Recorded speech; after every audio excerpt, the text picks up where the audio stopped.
Hey you guys, I'm back and here I am with a different dull knife. I have two sharp knives in my kitchen. Actually, there are more knives somewhere up in this kitchen, but I don't feel like searching for them right now. So we're going to try this dull knife and see if it's a little bit sharper than my favorite green knife that I use when I cook. So we're back here prepping for this baked pasta dish that I was talking about before. And we're going to cut up a little bit of onion and not a lot of onion. See, a piece only about this big, because it's not about the onion, okay? And of course, it probably only calls for 1 or 2 cloves of garlic, but me being me, got to have 3 cloves of garlic because we love garlic up in this house. So I'm just gonna chop this up, and you're gonna hang out with me here, and we're gonna talk a little bit. You know, I don't know too many people who don't like pasta. I'm sure they're out there, but the thing that I love so much about pasta is that it's so versatile. You could do so many things with it, and one of the things that I really love to do with pasta is to bake it. Okay, so when we're baking pasta, first, there's a couple of ways that we can skin this cat. Sorry, no pun intended, at the Black Cat Kitchen. But you can take dry pasta, hard dried pasta, right out of the package. And as long as you put it in lots of liquid, i.e. meaning water, broth, or marinara sauce, or just, plain old spaghetti sauce, it's going to cook in whatever liquid you put it in. In this case, when we're making this baked pasta dish, I'm actually going to boil this pasta up, and I'm not going to boil it all the way through.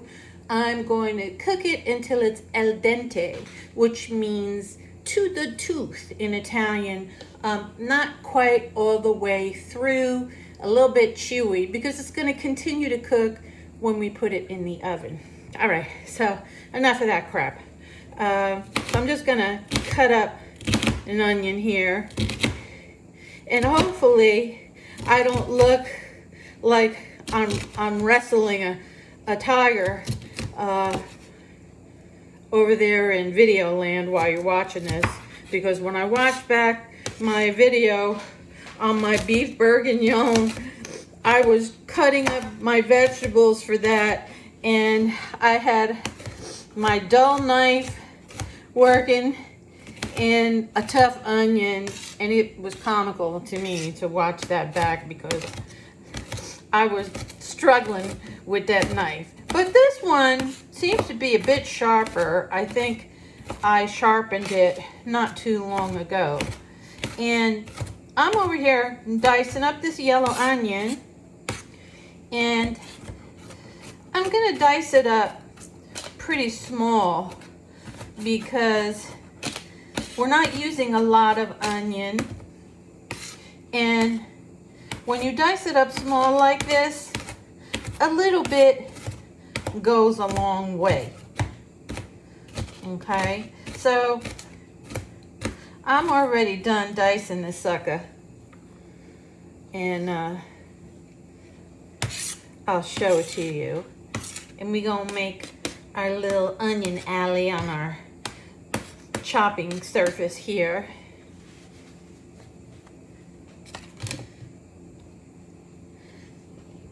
See, I don't know, can you see it? Can you see it? Hopefully you saw it.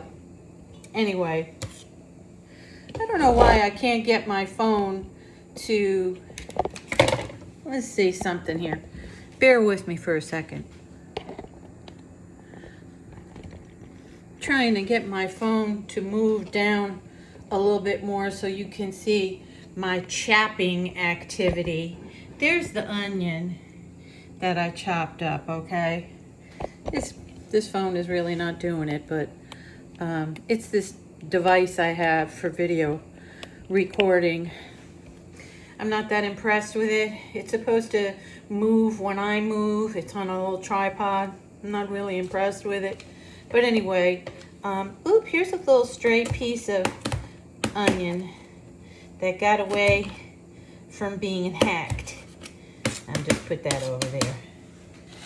And y'all come over here.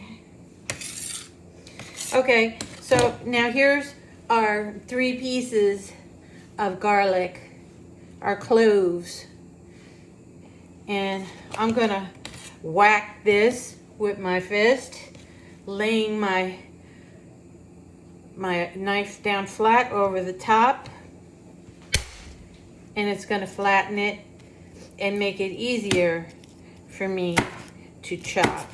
So now I'm just gonna chop this up a little bit.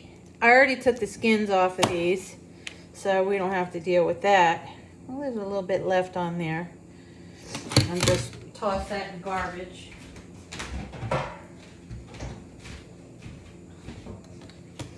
Let's whack another clove. Bang. Okay.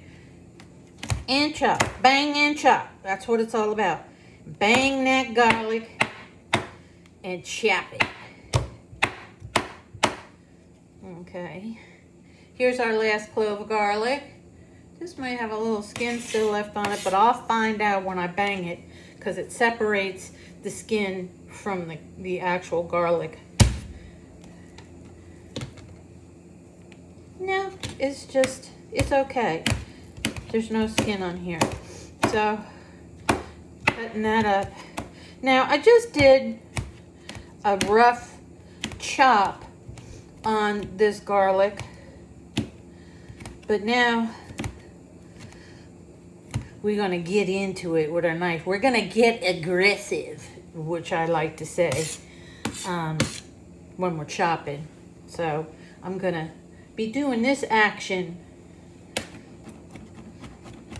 chopping it up fine, because we don't want to come across a big old chunk of garlic.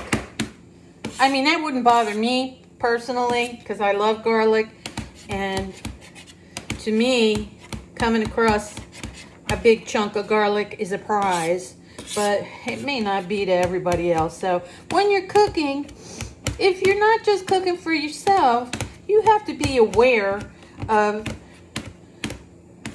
cognizant of what other people like or may not like or dislike.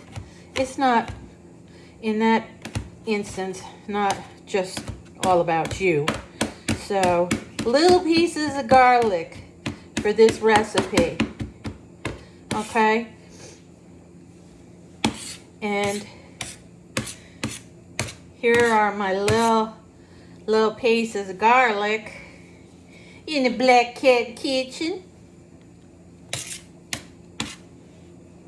Let me wipe my finger. Let's see if I can show this to you. There's our garlic, chopped up small. Okay?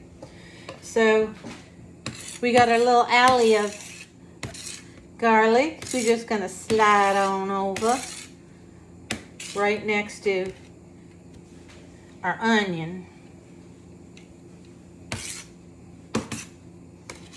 So now that I have those two things chopped up nicely the way I want, hang on a second. I got this big package of beef, pork, and veal from ShopRite over here in West Caldwell, New Jersey. And this is ground beef, pork, and veal. And they package this typically for meatloaf, because this is the typical combination for a meatloaf. But you can use this combination of meat for all kinds of things, not just meatloaf.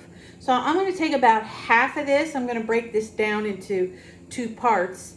And I'm going to take about half of this and brown this up with our onion and our garlic. Okay? So I'll be back once I get that going. See you in a little while.